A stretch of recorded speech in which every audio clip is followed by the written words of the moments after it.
ಶ್ರೀಗುರುಭ್ಯೋ ನಮಃ ಪರಮಗುರುಭ್ಯೋ ನಮಃ ಶ್ರೀಮದಾನಂದತೀರ್ಥಭಗವತ್ಪಾದಾಚಾರ್ಯಗುರುಭ್ಯೋ ನಮಃ.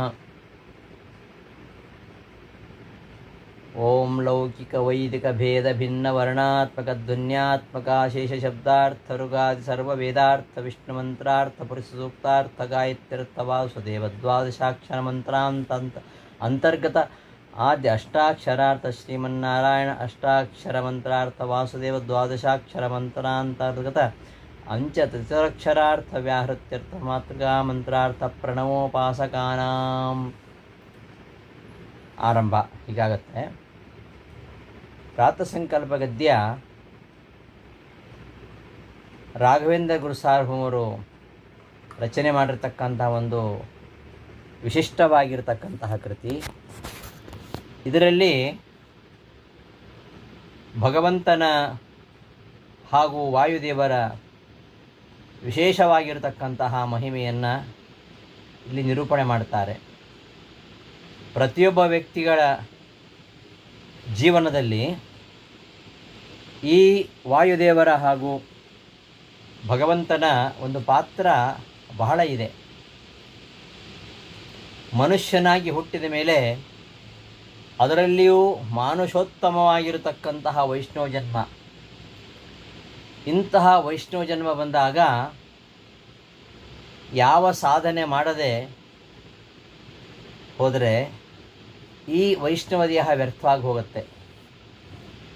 ಇಂತಹ ಪವಿತ್ರವಾಗಿರತಕ್ಕಂತಹ ದೇಹ ಮುಂದೆ ಬರುತ್ತದೆ ಅಂತ ಸ್ಥಿರ ಇಲ್ಲ. ಆದ್ದರಿಂದ ಈ ದೇಹದಿಂದ ನಾವು ಮಾಡಿದಂತಹ ಸತ್ಕರ್ಮಗಳು ಫಲಿಸಿದರೆ ಮುಂದಿನ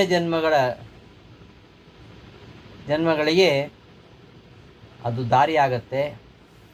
ಮುಂದಿನ ಜನ್ಮದಲ್ಲಿ ಆ ಹರಿವಾಯುಗಳು ನಮ್ಮಿಂದ ಸತ್ಕರ್ಮ ಆಚರಣೆಗಳನ್ನು ಮಾಡಿಸ್ತಾರೆ. ಅಂತಹ ಹರಿವಾಯುಗಳು ನಮ್ಮ ಜೀವನದಲ್ಲಿ ವ್ಯಾಪಿಸಿದ್ದಾರೆ. ಅವರ ಪ್ರೇರಣೆ ಇಲ್ಲದೆ ನಮಗೇನು ಮಾಡಲಿಕ್ಕೆ ಸಾಧ್ಯ ಇಲ್ಲ. ಸದಾ ನಮ್ಮನ್ನು ರಕ್ಷಣೆ ಮಾಡ್ತಾ ಇದ್ದಾರೆ. ಇಂತಹ ಅವರನ್ನು ನಾವು ಮರಿಬಾರ್ದು.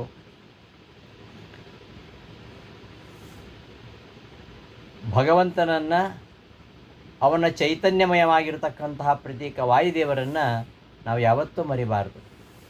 ಅಂತಹ ಮುಖ್ಯಪ್ರಾಣದೇವರ ಶ್ರೀಹರಿಯ ಅಗಮ್ಯ ಮಹಿಮೆಗಳನ್ನು ನಿರಂತರವಾಗಿ ಸ್ಮರಿಸಬೇಕು ಎಂಬ ಉದ್ದೇಶದಿಂದ ಪ್ರತಿನಿತ್ಯ ಪ್ರಾತಃ ಕಾಲದಲ್ಲಿ ಸಂಕಲ್ಪ ಮಾಡುವಾಗ ಹೀಗೆ ಸಂಕಲ್ಪ ಮಾಡಿ ವಾಯುದೇವರ ಹಾಗೂ ಭಗವಂತನ ವಿಶೇಷವಾಗಿರತಕ್ಕಂತಹ ಮಹಿಮೆಗಳನ್ನು ನಮಗೆ ಸ್ಮರಣೆ ಮಾಡಿಕೊಳ್ಳಿಕ್ಕಾಗತ್ತೆ ಎಂಬುದನ್ನು ಗಮನದಲ್ಲಿಟ್ಕೊಂಡು ರಾಘವೇಂದ್ರ ಗುರುಸಾರ್ವಭೌಮರು ಒಂದು ಸಣ್ಣ ಕೃತಿ ರಚನೆ ಮಾಡಿದರು. ಅದಕ್ಕೆ ಪ್ರಾತಃ ಸಂಕಲ್ಪ ಗದ್ಯ ಅಂತ ಹೇಳ್ತಾರೆ. ರಾಯರು ತಮ್ಮ ಒಂದು ಸರ್ವಂಕಷವಾದ ಪಾಂಡಿತ್ಯ, ಸರ್ವ ಶಾಸ್ತ್ರ ತಲಸ್ಪರ್ಶಿಯಾಗಿರ್ತಕ್ಕಂತಹ ಜ್ಞಾನ, ಅವರ ಒಂದು ತೌಲನಿಕ ದೃಷ್ಟಿ, ಪಂಡಿತರಿಗೆ ರಂಜಕವಾಗುವ ಶೈಲಿ, ಮಂದರಿಗೆ ಬೋಧಕವಾಗತಕ್ಕಂತಹ ಶೈಲಿ, ಇವೇ ಮೊದಲಾದ ವಿಶಿಷ್ಟವಾದ ಗುಣಗಳನ್ನು ಹೊಂದಿರತಕ್ಕಂತಹ ಕೃತಿಗಳು ರಾಯರ ಕೃತಿಗಳು. ಉಪನಿಷತ್ ಪ್ರಸ್ಥಾನ ಇರ್ಬೋದು, ಸೂತ್ರ ಪ್ರಸ್ಥಾನ ಇರ್ಬೋದು, ಗೀತಾ ಪ್ರಸ್ಥಾನ ಇರ್ಬೋದು, ದಶಪ್ರಕರಣ ಇರ್ಬೋದು, ಎಲ್ಲದಕ್ಕೂ ಕೂಡ ಟಿಪ್ಪಣಿ ಬರೆಯುವ ಮೂಲಕವಾಗಿ ವ್ಯಾಸ ವಾಂಗ್ಮಯವನ್ನು ಶ್ರೀಮಂತಗೊಳಿಸಿದವರು ರಾಯರು. ಪ್ರಾತಃ ಸಂಕಲ್ಪ ಗದ್ಯ ಗಾತ್ರದಲ್ಲಿ ತುಂಬ ಚಿಕ್ಕದು, ಗಾತ್ರದಲ್ಲಿ ಕಿರಿದಾಗಿದ್ದರೂ ಕೂಡ ಸಕಲ ಶಾಸ್ತ್ರ ಸಾರವನ್ನು ಸಂಗ್ರಹಿಸಿದಂತಹ, ಆಶ್ಚರ್ಯವನ್ನು ಮೂಡಿಸ್ತಕ್ಕಂತಹ ಕರ್ಮಯೋಗದ ರಹಸ್ಯ ಸಂದೇಶವನ್ನು ಜಗತ್ತಿಗೆ ಸಾರಿದಂತಹ ಒಂದು ಅಪರೂಪದ ಕೃತಿ.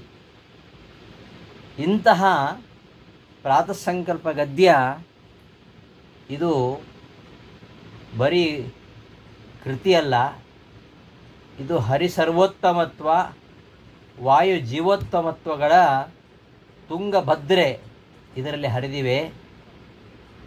ಪ್ರಾತಃ ಕಾಲದಲ್ಲಿ ನಾವು ಎದ್ದಾಗ ಅಂದಿನ ಕರ್ಮಗಳನ್ನು ಪ್ರಾರಂಭಿಸುವ ಪೂರ್ವದಲ್ಲಿ ನಾವು ಮಾಡತಕ್ಕಂತಹ ಸಂಕಲ್ಪ ಅದು ಹೇಗಿರಬೇಕು, ಯಾವ ಅನುಸಂಧಾನಗಳು ನಮ್ಮಲ್ಲಿರಬೇಕು ಎಂಬುದನ್ನು ಪ್ರಾತಃ ಸಂಕಲ್ಪ ಗದ್ಯ ಸ್ಪಷ್ಟವಾಗಿ ತಿಳಿಸ್ತಾ ಇದೆ. ನಾವು ಯಾರೂ ಸ್ವತಂತ್ರರಲ್ಲ, ಅಸ್ವತಂತ್ರರು. ಆ ಭಾರತೀಪತಿಯಾಗಿರ್ತಕ್ಕಂತಹ ಮುಖ್ಯಪ್ರಾಣ ಅಂತರ್ಗತನಾಗಿರ್ತಕ್ಕಂತಹ ಶ್ರೀಹರಿ ನಮ್ಮಿಂದ ಎಲ್ಲ ಕರ್ಮಗಳನ್ನು ಮಾಡಿಸ್ತಾ ಇದ್ದಾನೆ. ನಾವು ಈ ಕರ್ಮಗಳನ್ನು ಭಗವತ್ ಪೂಜಾ ಅಂತ ಭಾವಿಸಿಕೊಂಡು ಆ ಭಗವತ್ ಪೂಜಾ ರೂಪವಾಗಿ ಭಗವಂತನ ಪ್ರೀತ್ಯರ್ಥವಾಗಿ ಅವನಿಗೆ ಸಮರ್ಪಣೆ ಮಾಡಬೇಕು.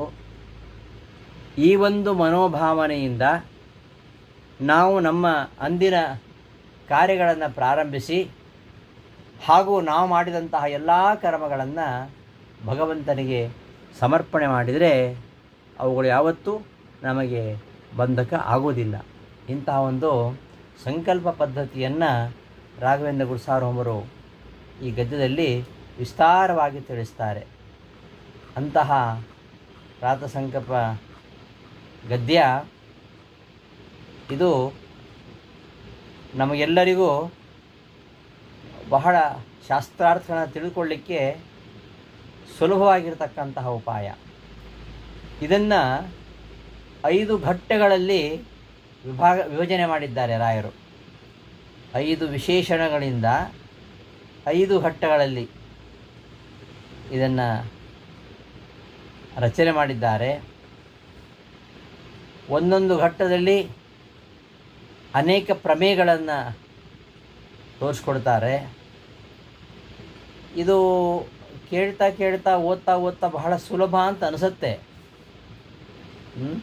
ಆದರೆ ಪಂಡಿತರಿಗೂ ತಿಳಿಯದಂತಹ ಪ್ರಮೇಯಗಳು ಇದರಲ್ಲಿವೆ. ಮಧ್ವಾಚಾರ್ಯರ ಭಾಷ್ಯವನ್ನು ವರ್ಣನೆ ಮಾಡಬೇಕಾದ್ರೆ ಶ್ರೀಪಂಡಿತಾಚಾರ್ಯ ಒಂದು ಮಾತು ಹೇಳ್ತಾರೆ. ಬಾಲಸಂಘಮಪಿ ಬೋಧಯದ್ಭೃಶಂ ದುರ್ನಿರೂಪ ವಚನಂಚ ಪಂಡಿತೈಹಿ.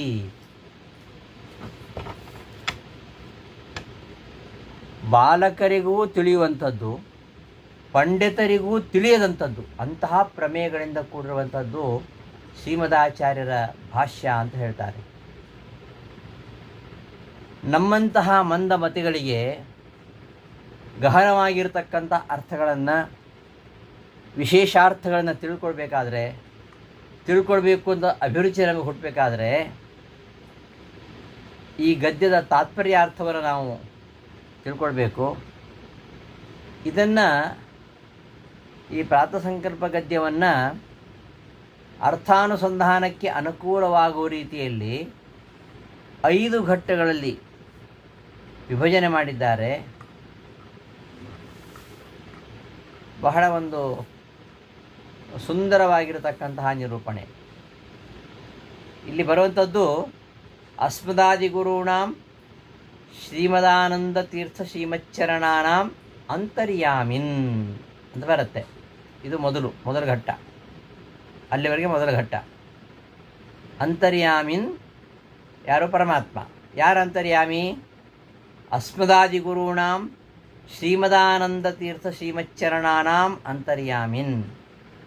ಅಸ್ಮದಾದಿಗುರುಗಳು, ನಮ್ಮ ಆದಿಗುರು ಆಗಿರತಕ್ಕಂತಹ ಶ್ರೀಮದಾನಂದ ತೀರ್ಥರ ಅಂತರ್ಯಾಮಿಯಾಗಿರ್ತಕ್ಕಂತಹ ಪರಮಾತ್ಮನೇ ಅಂತ ಸೀತಾಪತಿ ಶ್ರೀರಾಮಚಂದ್ರ ಅಂತ ಅದು ಮುಂದೆ 4ನೇ ಸ್ಟೆಪ್. ಅಸ್ಮದಾದಿಗುರುಣಾಂ ಶ್ರೀಮದಾನಂದ ತೀರ್ಥ ಶ್ರೀಮಚ್ಚರಣಾನಾಂ.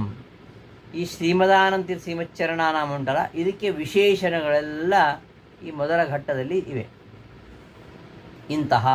ಇಂತಿಂತಹ ವಿಶೇಷಣಗಳಿಂದ ಕೂಡಿರತಕ್ಕಂತಹ ಮಧ್ವಾಚಾರ್ಯರ ಅಂತರ್ಯಾಮಿ ಆಗಿರತಕ್ಕಂತಹ ಯಾರು? ಅನಿರುದ್ಧ ಪ್ರದ್ಯುಮ್ನ ಸಂಕರ್ಷಣ ವಾಸುದೇವಾತ್ಮಕ ಅಂತ ಮುಂದಿನ ಘಟ್ಟ.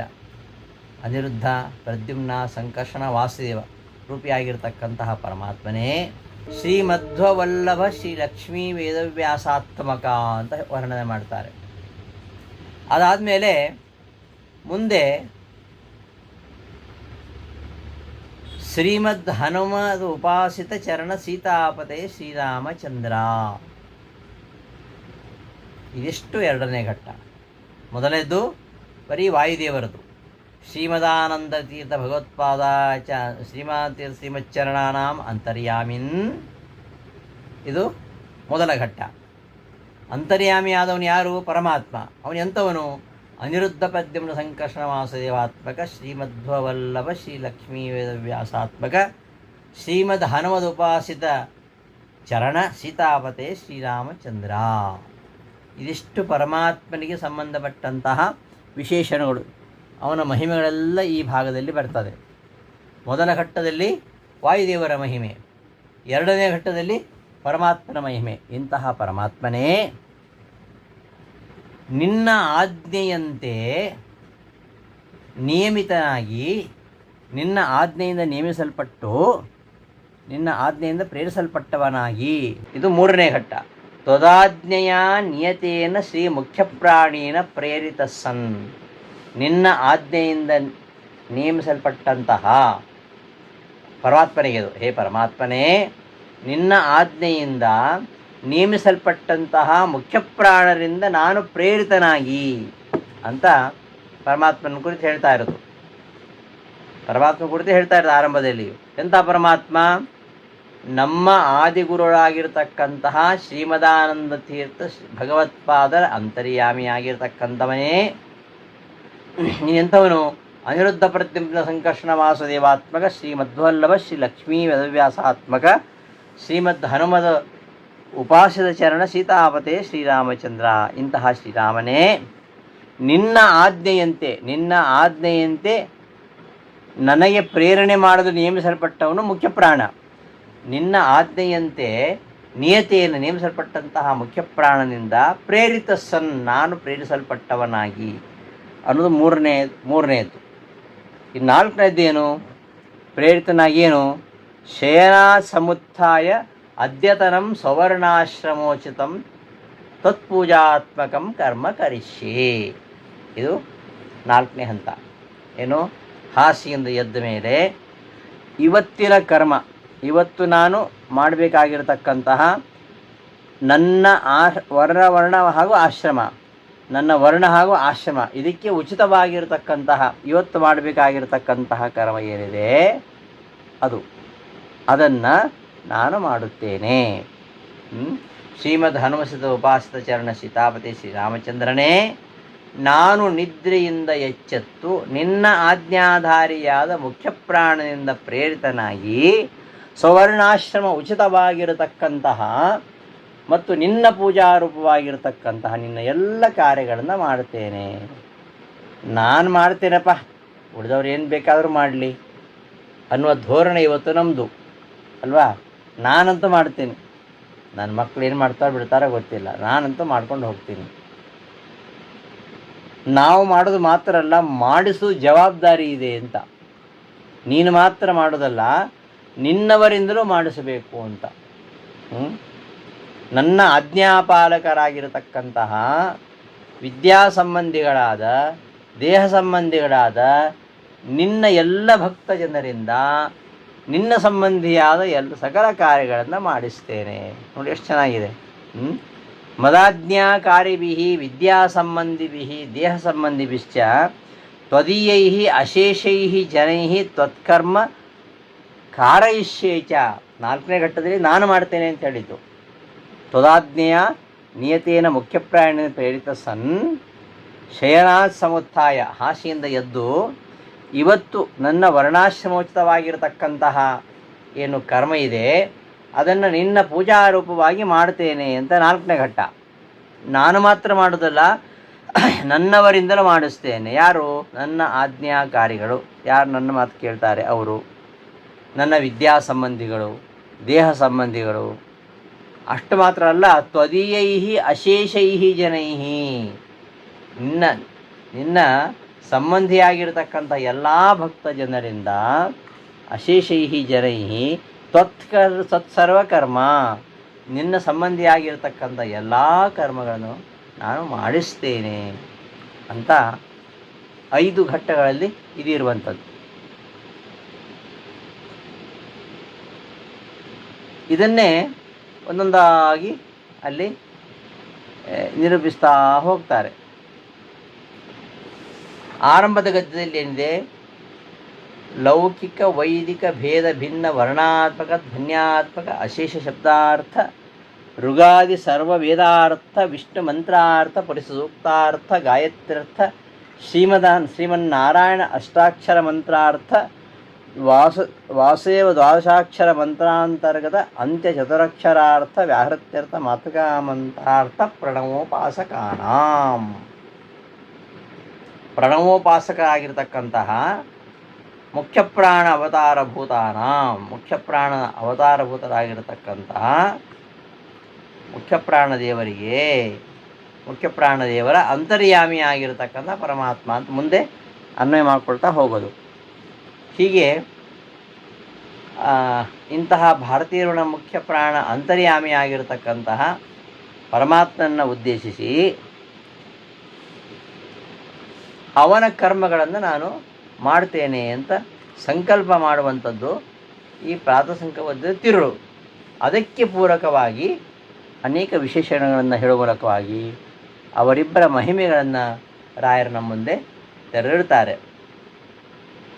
ಲೌಕಿಕ ವೈದಿಕ ಭೇದ ಭಿನ್ನ ವರ್ಣಾತ್ಮಕ ಧ್ವನ್ಯಾತ್ಮಕ ಅಶೇಷ ಶಬ್ದಾರ್ಥ.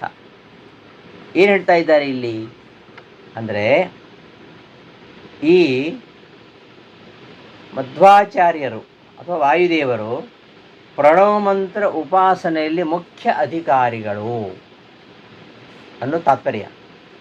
ಪ್ರಣವ ಮಂತ್ರ ಉಪಾಸನೆಯಲ್ಲಿ ಮುಖ್ಯ ಅಧಿಕಾರಿಗಳು ಯಾರು ಅಂದರೆ ಪ್ರಾಣದೇವರು. ಏನು ವಿಶೇಷ ಇದೆ ಪ್ರಣವದಲ್ಲಿ? ಪ್ರಣವ ಅಂದರೆ ಓಂಕಾರ. ಓಂಕಾರದಲ್ಲಿ ಏನು ವಿಶೇಷ ಇದೆ ಅಂದರೆ, ಸಮಸ್ತ ವರ್ಣಗಳಿಂದಲೂ ಶಬ್ದಗಳಿಂದಲೂ ಹೇಳ್ಪಡ್ತಕ್ಕಂತಹ ಎಲ್ಲ ಅರ್ಥಗಳನ್ನು ಈ ಓಂಕಾರ ಒಳಗೊಂಡಿದೆ. ಅಷ್ಟು ಮಾತ್ರ ಅಲ್ಲ, ಈ ಋಗಾದಿ ವೇದಾರ್ಥಗಳು, ಋಗ್ವೇದ, ಯಜುರ್ವೇದ, ಸಾಮವೇದ, ಅಥರ್ವವೇದ ಎಂಬುದ 4 ವೇದಗಳ ಅರ್ಥಗಳು, ವಿಷ್ಣು ಮಂತ್ರದ ಅರ್ಥ, ಪುರುಸೂಕ್ತ ಅರ್ಥ, ಗಾಯತ್ರಿ ಮಂತ್ರಗಳ ಅರ್ಥ, ಓಂ ನಮೋ ಭಗವತಿ ವಾಸುದೇವ ಎಂಬ ದ್ವಾದಶಾಕ್ಷರ ಮಂತ್ರದ ಮೊದಲು 8 ಅಕ್ಷರಗಳಿಂದ, ಓಂ ನಮೋ ನಾರಾಯಣ ಎಂಬ ಅಷ್ಟಾಕ್ಷರ ಮಂತ್ರದಿಂದ ದ್ವಾದಶಾಕ್ಷರ ಮಂತ್ರ, ಓಂ ನಮೋ ಭಗವತಿ ವಾಸುದೇವ ಎಂಬ ದ್ವಾದಶಾಕ್ಷರ ಮಂತ್ರ, ಈ ಎಲ್ಲ ಮಂತ್ರಗಳೇನಿವೆ, ಈ ಎಲ್ಲ ಮಂತ್ರಗಳ ಅರ್ಥ ಅದು ಪ್ರಣವದ ಅರ್ಥ. ಆ ಪ್ರಣವದಲ್ಲಿ ಅಷ್ಟು ಅರ್ಥ ತುಂಬಿಕೊಂಡಿದೆ. ಈ ಎಲ್ಲ ಅರ್ಥವನ್ನು ನಾವು ಅದರಲ್ಲಿ ಕಾಣಬಹುದು. ಹಾಗಾಗಿ ಓಂಕಾರಕ್ಕೆ ಅಷ್ಟು ಮಹತ್ವ ಇರುವಂಥದ್ದು. ವೇದ ಪಠಣ ಮಾಡುವಾಗ ಯಾವಾಗಲೂ ಯಾವುದೇ ನಾವು ಅನುಷ್ಠಾನ ಮಾಡಬೇಕಾದ್ರೆ ಮೊದಲು ಓಂಕಾರವನ್ನು ಪಠಿಸ್ತೀವಿ. ಯಾಕೆ ಅಂದರೆ ಓಂಕಾರ ಅದು ಎಲ್ಲ ವೇದಗಳ ಸಾರವಾಗಿದೆ. ವೇದ ಏನು ಹೇಳುತ್ತೆ? ವೇದ, ವಿಷ್ಣು ಮಂತ್ರ, ಪುರುಸೂಕ್ತ, ಗಾಯತ್ರಿ ಮಂತ್ರ, ಈ ಓಂ ನಮೋ ಭಗವತೆ ಎಂಬ ವಾಸುದೇವ ಮಂತ್ರ, ಅಷ್ಟಾಕ್ಷರ ಮಂತ್ರ, ಎಲ್ಲ ಮಂತ್ರಗಳು ಏನು ಹೇಳ್ತಾ ಇವೆ ಅದನ್ನೇ ಓಂಕಾರವು ಹೇಳ್ತಾ ಇದೆ. ಅಂತಹ ಓಂಕಾರವನ್ನು ಜಪಿಸುವುದರಲ್ಲಿ ಮುಖ್ಯ ಅವತಾರಿಗಳಾಗಿರತಕ್ಕಂತಹ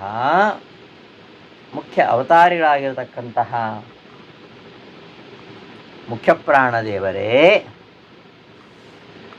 ಇಂತಹ ಮುಖ್ಯಪ್ರಾಣದೇವರ ಅಂತರ್ಯಾಮಿಯಾಗಿರತಕ್ಕಂತಹ ಮೂಲರಾಮಚಂದ್ರ ಅಂತ ಅಲ್ಲಿಗೆ ಅನ್ವಯ. ಮುಖ್ಯಪ್ರಾಣದೇವರ ಮಹಿಮೆಯನ್ನು ಇಲ್ಲಿ ಹೇಳ್ತಾ ಹೋಗ್ತಾರೆ. ಪ್ರಾರಂಭದಲ್ಲಿ ಮುಖ್ಯಪ್ರಾಣದೇವರ ಮಹಿಮೆಯನ್ನು ಹೇಳ್ತಾ ಹೋಗ್ತಾರೆ. ಇದಿಷ್ಟು ಮೊದಲನೆಯ ಗದ್ಯದಲ್ಲಿ ಇರುವಂಥದ್ದು. ಈ ಗದ್ಯದ ಅರ್ಥ ತುಂಬ ಇದೆ. ಈ ಓಂಕಾರ ಅನ್ನೋದು ಅಷ್ಟು ಶ್ರೇಷ್ಠವಾಗಿರುವಂಥದ್ದು.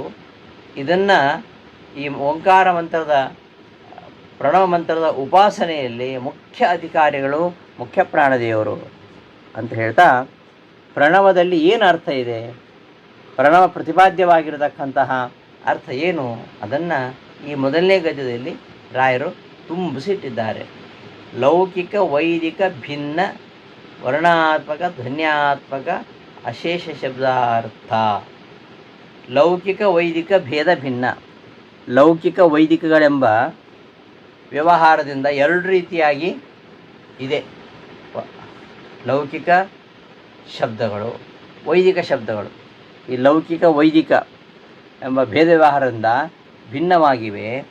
ಮತ್ತು ಎಲ್ಲ ಶಬ್ದಗಳು ಕೂಡ ವರ್ಣಾತ್ಮಕವಾದ ಶಬ್ದ, ಧ್ವನ್ಯಾತ್ಮಕವಾಗಿರ್ತಕ್ಕಂತಹ ಶಬ್ದ ಅಂತ ಎರಡು ರೀತಿಯಾಗಿ ಇದೆ. ಲೌಕಿಕ ವೈದಿಕ ಭೇದ ಭಿನ್ನ. ಲೌಕಿಕವಾಗಿರ್ತಕ್ಕಂಥದ್ದು, ವೈದಿಕವಾಗಿರುವಂಥದ್ದು. ಅದರಲ್ಲಿಯೂ ವರ್ಣಾತ್ಮಕವಾಗಿರ್ತಕ್ಕಂಥದ್ದು, ಧ್ವನ್ಯಾತ್ಮಕವಾಗಿರುವಂಥದ್ದು.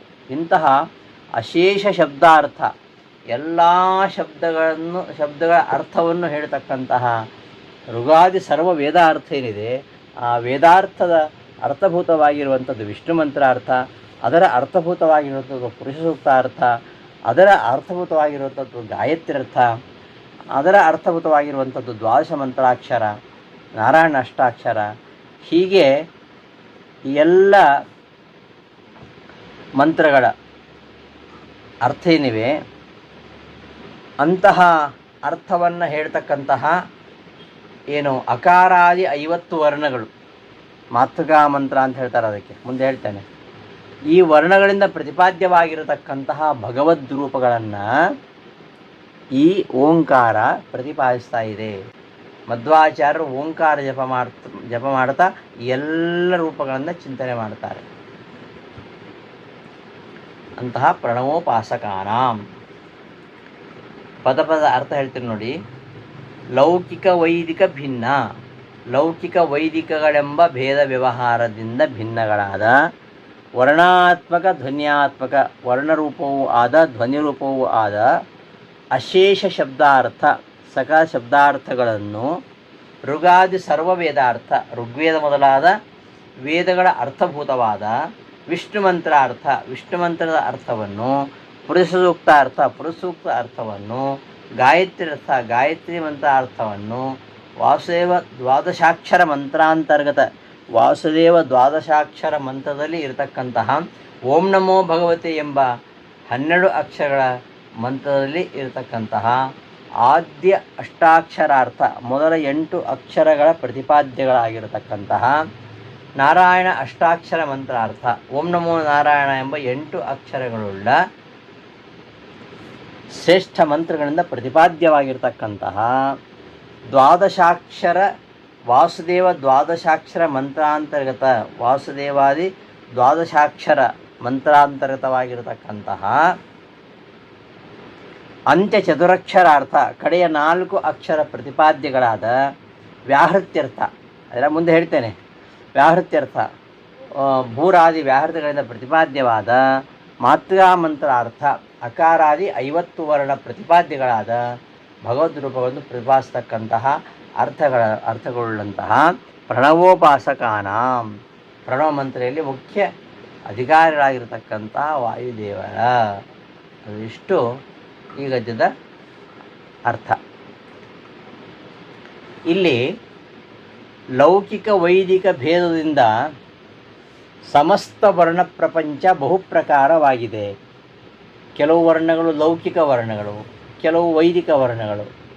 ಹೀಗೆ ಲೌಕಿಕ ವೈದಿಕ ಭೇದದಿಂದ ಬಹುಪ್ರಕಾರವಾಗಿರುವಂಥದ್ದು ಈ ಶಬ್ದ ಪ್ರಪಂಚ.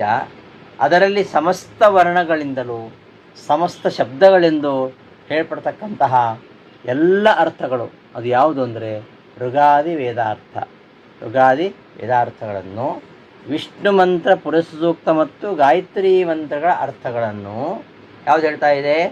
ಓಂ ನಮೋ ಭಗವತೆ ವಾಸುದೇವಾಯ ಎಂಬ ದ್ವಾದಶಾಕ್ಷರ ಮಂತ್ರ. ಅದರಲ್ಲಿ ಮೊದಲನೇ 8 ಅಕ್ಷರಗಳಿಂದಲೂ ಹಾಗೂ ಓಂ ನಮೋ ನಾರಾಯಣ ಎಂಬ ಅಷ್ಟಾಕ್ಷರ ಮಂತ್ರದಿಂದಲೂ ಅದೇ ದ್ವಾದಶಾಕ್ಷರ ಮಂತ್ರದ ಕಡೆಯ 4 ಅಕ್ಷರ ಅವುಗಳಿಂದಲೂ ಮತ್ತು ಅಕಾರಾದಿ 50 ವರ್ಣಗಳಿಂದಲೂ ಪ್ರತಿಪಾದ್ಯವಾಗಿರತಕ್ಕಂಥದ್ದು ಭಗವಂತನ ರೂಪಗಳು.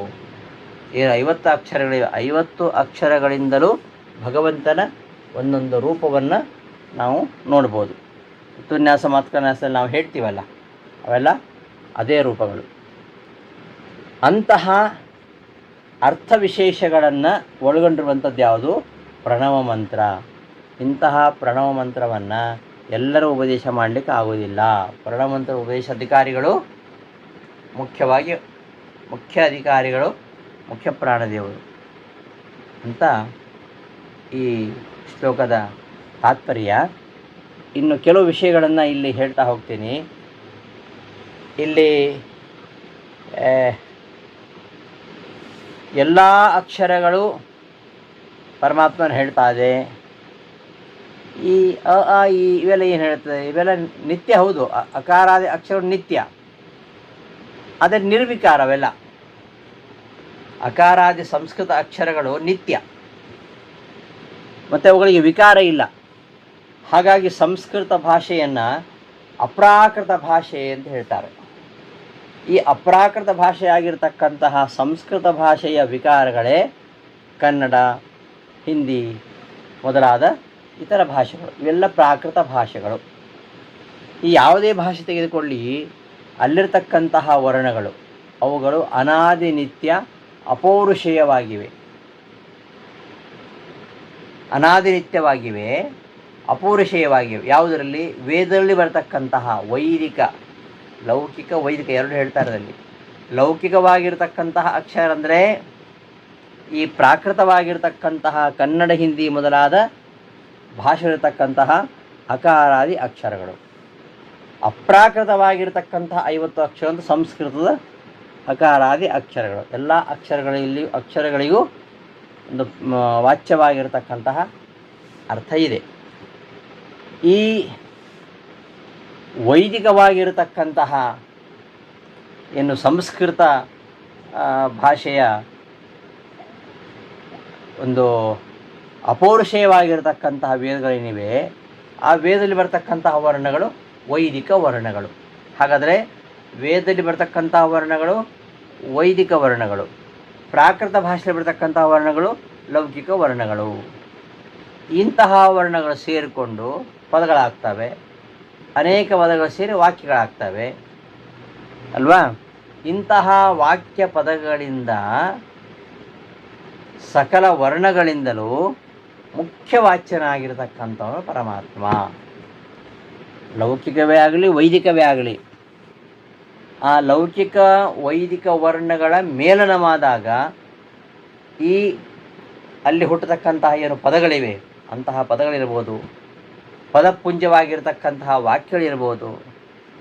ಅಂತಹ ವಾಕ್ಯ ಪದಗಳಿಂದ ಮಾತ್ರ ಅಲ್ಲದೆ ಸಕಲ ವರ್ಣಗಳಿಂದಲೂ, ಅಕಾರಾದಿ ಸಕಲ ವರ್ಣಗಳಿಂದಲೂ ವಾಚ್ಯನಾದವನು ಯಾರು? ಪರಮಾತ್ಮ. ಮುಖ್ಯ ವಾಚ್ಯನಾಗಿರ್ತಕ್ಕಂಥ ಪರಮಾತ್ಮ. ಅವೆಲ್ಲ ಶ್ರೀಹರಿಯ ಒಂದು ಮಹಿಮೆಯನ್ನು ಅವುಗಳು ತಿಳಿಸ್ತವೆ. ಶ್ರೀಹರಿ ಸದಶುದ್ಧ ವಾಚ್ಯ ಅನ್ನುವ ಪ್ರಮೇಯ ಬ್ರಹ್ಮಸೂತ್ರಗಳ 1ನೇ ಅಧ್ಯಾಯದಲ್ಲಿ ಬರುತ್ತೆ. ಆ ಅಧ್ಯಾಯದಲ್ಲಿ ಯುಕ್ತಿ ಸಹಿತವಾಗಿ ಪ್ರಮಾಣಗಳಿಂದ ಅದನ್ನು ಸಾಧನೆ ಮಾಡ್ತಾರೆ. ಎಲ್ಲ ಶಬ್ದಗಳು, ಎಲ್ಲ ಅಕ್ಷರಗಳು ಪರಮಾತ್ಮನನ್ನೇ ಹೇಳ್ತಾ ಇವೆ. ಆದ್ದರಿಂದ ಪರಮಾತ್ಮ ಸರ್ವಶಬ್ದ ವಾಚ್ಯನಾಗಿದ್ದಾನೆ ಎಂಬುದನ್ನು ಬ್ರಹ್ಮಸೂತ್ರಗಳಲ್ಲಿ 1ನೇ ಅಧ್ಯಾಯದಲ್ಲಿ ಸಮರ್ಥನೆ ಮಾಡಿದ್ದಾರೆ. ಇನ್ನು ಧ್ವನ್ಯಾತ್ಮಕವಾಗಿರ್ತಕ್ಕಂಥ ಶಬ್ದಗಳಿವೆ. ವರ್ಣಾತ್ಮಕವಾದ ಶಬ್ದ ಅಂತ ಗೊತ್ತಾಯ್ತಲ್ಲ.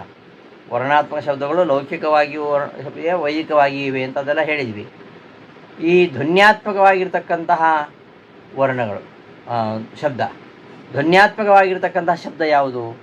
ಈಗ ಅನೇಕ ಧ್ವನಿಗಳು ಕೇಳಿಸ್ತವೆ ನಮಗೆ. ಅನೇಕ ಧ್ವನಿಗಳನ್ನು ಕೇಳಿದಾಗ ಅವುಗಳಿಂದ ಭಿನ್ನ ಭಿನ್ನ ವರ್ಣಗಳು ವ್ಯಂಗ್ಯವಾಗ್ತವೆ ಅಂತ ನಾವು ಹೇಳ್ತೀವಿ ಅಲ್ವಾ? ಈಗ ಸಮುದ್ರ ಭೋರ್ಗರಿತದೆ, ಮೋಡ ಗರ್ಜನೆ ಮಾಡುತ್ತೆ, ವೃಕ್ಷ ಬೀಳುವಾಗ ಜೋರಾಗಿ ಸದ್ದಾಗತ್ತೆ, ಬೇರೆ ತಾಡನಾದಿಗಳಿಂದ ಶಬ್ದ ಹೊರಡುತ್ತದೆ. ಇವೆಲ್ಲ ಧ್ವನ್ಯಾತ್ಮಕವಾಗಿರ್ತಕ್ಕಂಥ ಶಬ್ದಗಳು. ಇವುಗಳಿಗೆ ಏನು ಅರ್ಥ ಇದೆ ಅನ್ನೋ ಪ್ರಶ್ನೆ ಬರುತ್ತೆ. ಇವುಗಳಿಗೂ ಅರ್ಥ ಇದೆ. ಇವೆಲ್ಲ ಧ್ವನ್ಯಾತ್ಮಕವಾದ ಶಬ್ದಗಳು ವಿಷ್ಣುವಿನ ಮಹಿಮೆಯನ್ನೇ ಹೇಳ್ತಾ ಇವೆ. ವಿಷ್ಣುವಿನ ಮಹಿಮೆಯನ್ನು ಹೇಳ್ತಕ್ಕಂತಹ ಅವನ ನಾಮಗಳಾಗಿವೆ ಈ ಧ್ವನ್ಯಾತ್ಮಕವಾಗಿರತಕ್ಕಂತಹ ಶಬ್ದಗಳು ಸಹ. ಈ ಎಲ್ಲ ವಿಚಾರವನ್ನು ಅಲ್ಲಿ ಹೇಳ್ತಾರೆ.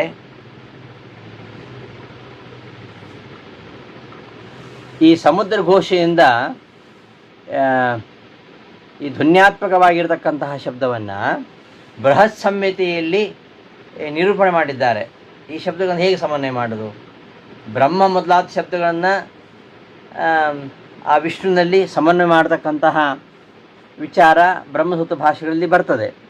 ಆದರೆ ಈ ಧ್ವನ್ಯಾತ್ಮಕವಾಗಿರ್ತಕ್ಕಂತಹ ಶಬ್ದಗಳು ಪರಮಾತ್ಮನನ್ನು ಹೇಗೆ ಹೇಳ್ತಾ ಇವೆ, ಅದನ್ನು ಹೇಗೆ ಸಮನ್ವಯಗೊಳಿಸೋದು ಅಂತಂದರೆ, ಈಗ ಹುಂಕಾರ ಇದೆ. ಹುಂಕಾರ ಅನ್ನೋದು ಪರಾಭವ ಶಕ್ತಿಯನ್ನು ತೋರಿಸುತ್ತೆ. ಸಮುದ್ರ ಸದ್ದು ಆಗುತ್ತೆ. ಸಮುದ್ರದ ಶಬ್ದ ಅದರಿಂದ ವ್ಯಂಗ್ಯವಾಗತಕ್ಕಂತಹ ಹುಂಕಾರ, ಅದು ವಿಷ್ಣು ಇದ್ದಾನಲ್ಲ, ಅವನು ಯಾರನ್ನು ಬೇಕಾದರೂ ಅತಿಕ್ರಮಣ ಮಾಡಬಹುದು, ಅಂತಹ ಶಕ್ತಿ ಅವನಿಗಿದೆ ಎಂಬುದನ್ನು ಸಾಗರ ಆ ಹುಂಕಾರದ ಮೂಲಕವಾಗಿ, ಘೋಷದ ಮೂಲಕವಾಗಿ ತಿಳಿಸುತ್ತೆ. ಏನು ಅಂದರೆ, ವಿಷ್ಣು ಅವನು ಸರ್ವಾತಿಕ್ರಮಣ ಶಕ್ತಿ ಉಳ್ಳವನಾಗಿದ್ದಾನೆ ಅಂತ. ಇನ್ನು ವಾಯು ಬೀಸುವ ಒಂದು ಸದ್ದಾಗತ್ತೆ, ಅದು ಓಂ ಅಂತ ಕೇಳಿಸುತ್ತೆ. ಆ ಓಂಕಾರ ಏನು ಹೇಳುತ್ತೆ ಅಂದರೆ, ಎಲ್ಲಕ್ಕಿಂತಲೂ ಅಧಿಕವಾಗಿರತಕ್ಕಂತಹ ಉತ್ಕೃಷ್ಟತೆ ಅದನ್ನು ಅದು ಹೇಳುತ್ತೆ. ಈಗ ಮೇಘ ಗರ್ಜನೆ ಮಾಡಿದಾಗ ಅದು ಆ ಗರ್ಜನೆಯಿಂದ ಏನು ನಮಗೆ ಅರ್ಥ ಆಗುತ್ತೆ ಅಂದರೆ, ವಿಷ್ಣುವೇ ಸರ್ವೋತ್ತಮ ಎಂಬುದಾಗಿ ಮೇಘ ಘೋಷಿಸ್ತಾ ಇದೆ ಅಂತ ತಿಳ್ಕೊಳ್ಬೇಕು ಅಂತ. ಇನ್ನು ಮಂದ್ರ, ಅನುದಾತ್ತ, ಉದಾತ್ತ, ಸ್ವರಿತ ಅಂತೆಲ್ಲ ಸ್ವರ ವಿಶೇಷಗಳಿವೆ. ಇವೆಲ್ಲ ಕ್ರಮವಾಗಿ ನೀಚೋಚ್ಚ ಸ್ಥಾಯಿಗಳಾಗಿದ್ದಾವೆ. ನಮ್ಮ ವಚರಾಂಗಗಳಾಗಿ ನಮ್ಮ ಬಾಯಲ್ಲಿ ಒಂದೊಂದು ಕಡೆ ಇವೆ. ಆಯಾ ಭಾಗಗಳಿಂದ ಉಚ್ಚರಿಸಲ್ಪಡ್ತವೆ. ಇವೆಲ್ಲ ವರ್ಣಾತ್ಮಕವಾಗಿರ್ತಕ್ಕಂತಹ ಶಬ್ದಗಳು. ಧ್ವನ್ಯಾತ್ಮಕವಾಗಿರ್ತಕ್ಕಂಥ ಶಬ್ದಗಳು ಕೂಡ ಹೇಗೆ ಆ ಪರಮಾತ್ಮನ ಹೇಳ್ತಾ ಎಂಬುದನ್ನು ನಾವು ನೋಡಿದ್ವಿ ನಾವು ಅಲ್ವಾ. ಈಗ ಘಂಟಾನಾದ ಇದೆ, ಅದು ಘಂಟಾನಾದ ಸ್ವರಿತ ಶಬ್ದ, ಅದು ಸ್ವರಿತ ಸ್ವರ. ಅದೇನು ಸಾರತ್ತೆ ಅಂದರೆ, ಅದು ಈ ಇತರ ಎಲ್ಲವೂ ಕೂಡ ವಿಷ್ಣುವನ್ನು ಹೊರತುಪಡಿಸಿ ಇತರ ಎಲ್ಲವೂ ಕೂಡ ವಿಷ್ಣುವಿಗಿಂತ ನೀಚ ಎಂಬುದಾಗಿ ಸಾರ್ತಾ ಇವೆ. ಇನ್ನು ಕೆಲವು ವಾದ್ಯ ವಿಶೇಷಗಳು, ನಾಗಸ್ವರ ಮೊದಲಾದವುಗಳು, ಅವುಗಳ ಸ್ವರ ಉದಾತ್ತ ಸ್ವರ. ಘಂಟಾ ಸ್ವರ ಅದು ಸ್ವರಿತ ಸ್ವರ. ಇದು ನಾಗಸ್ವರದ ಉದಾತ್ತ ಸ್ವರ. ಇದು ವಿಷ್ಣು ನಿತ್ಯ ಉತ್ತಮನಾಗಿದ್ದಾನೆ ಎಂಬುದನ್ನು ನಮಗೆ ಸೂಚಿಸುತ್ತೆ. ಇನ್ನು ಈ ದಧಿಮಂಥನ ಆಗುವಾಗ ಒಂದು ಸದ್ದು ಬರ್ತದೆ, ಮೊಸರು ಕಡಿಯುವಾಗ. ಇನ್ನು ವೃಕ್ಷಪತನಾದಿಗಳು ಆಗುವಾಗ ಆವು ಧ್ವನಿ ಕೇಳಿಸ್ತದೆ. ಆ ಧ್ವನ್ಯಾತ್ಮಕ ಪದಗಳು ಕೂಡ, ಶಬ್ದಗಳು ಕೂಡ ನಮಗೆ ಕೆಲವು ಗುಣಗಳನ್ನು ತಿಳಿಸ್ತವೆ. ಮಂದ್ರ ಸ್ವರ ಅದು ವಿಷ್ಣುವಿನ ಶೀಲವನ್ನು ತೋರಿಸುತ್ತೆ. ಮೊಸರು ಕಡಿಯುವ ಸದ್ದು, ಮರ ಬೀಳುವಾಗ ಆಗ್ತಕ್ಕಂಥ ಧ್ವನಿ, ಇವೆಲ್ಲ ಅಂತರ್ನಾದ ವ್ಯಂಜಕಗಳು. ಅಂದರೆ ಪರಮಾತ್ಮನಲ್ಲಿ ಒಂದು ಹೆದರಿಸುವ ಗುಣ ಇದೆ, ಆದರೂ ನಾವು ಹೆದರ್ಕೋಬೇಕಾಗಿಲ್ಲ. ವಿಷ್ಣುವಿಗೆ ಭಯಪಡಬೇಕಾದ ಅಗತ್ಯ ಇಲ್ಲ, ಆದರೆ ಅವನಲ್ಲಿ ಭೀಷಕತ್ವ ಗುಣ ಇದೆ ಎಂಬುದನ್ನು ಈ ಅಂತರ್ನಾದ ವ್ಯಂಜಕಗಳು ತಿಳಿಸ್ತವೆ. ಹೀಗೆ ಈ ಧ್ವನ್ಯಾತ್ಮಕವಾಗಿರತಕ್ಕಂತಹ ಶಬ್ದಗಳು ಈಗ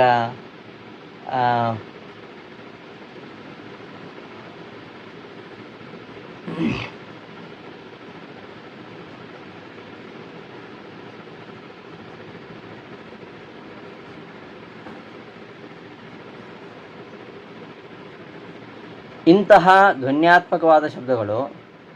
ಇನ್ನು ವರ್ಣಾತ್ಮಕವಾಗಿರ್ತಕ್ಕಂತಹ ಶಬ್ದವುಳ್ಳ ಋಗ್ಯಜುಸ್ಸಾಮ ಅಥರ್ವವೇದಗಳು, ವಿಷ್ಣು ಮಂತ್ರ, ಪುರುಷ ಸೂಕ್ತ, ಗಾಯತ್ರಿ ಮಂತ್ರ, ಇವುಗಳೆಲ್ಲ ವಿಷ್ಣುವಿನ ಗುಣವನ್ನೇ ಹೇಳಿರುವಂಥದ್ದು. ಈ ಎಲ್ಲ ಗುಣಗಳನ್ನು ಓಂಕಾರ ಒಂದೇ ಪ್ರತಿಪಾದನೆ ಮಾಡ್ತದೆ.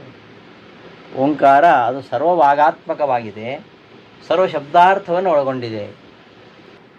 ಇಷ್ಟೆಲ್ಲ ಅರ್ಥಗಳನ್ನು ಒಳಗೊಂಡಿರುವಂಥದ್ದು ಸಕಲ ವೇದಾರ್ಥಭೂತವಾಗಿರ್ತಕ್ಕಂತಹ ವಿಷ್ಣು ಮಂತ್ರದಿಂದ ಪ್ರತಿಪಾದ್ಯವಾಗಿರ್ತಕ್ಕಂಥ ಎಲ್ಲ ಅರ್ಥಗಳನ್ನು ಓಂಕಾರ ಒಳಗೊಂಡಿದೆ.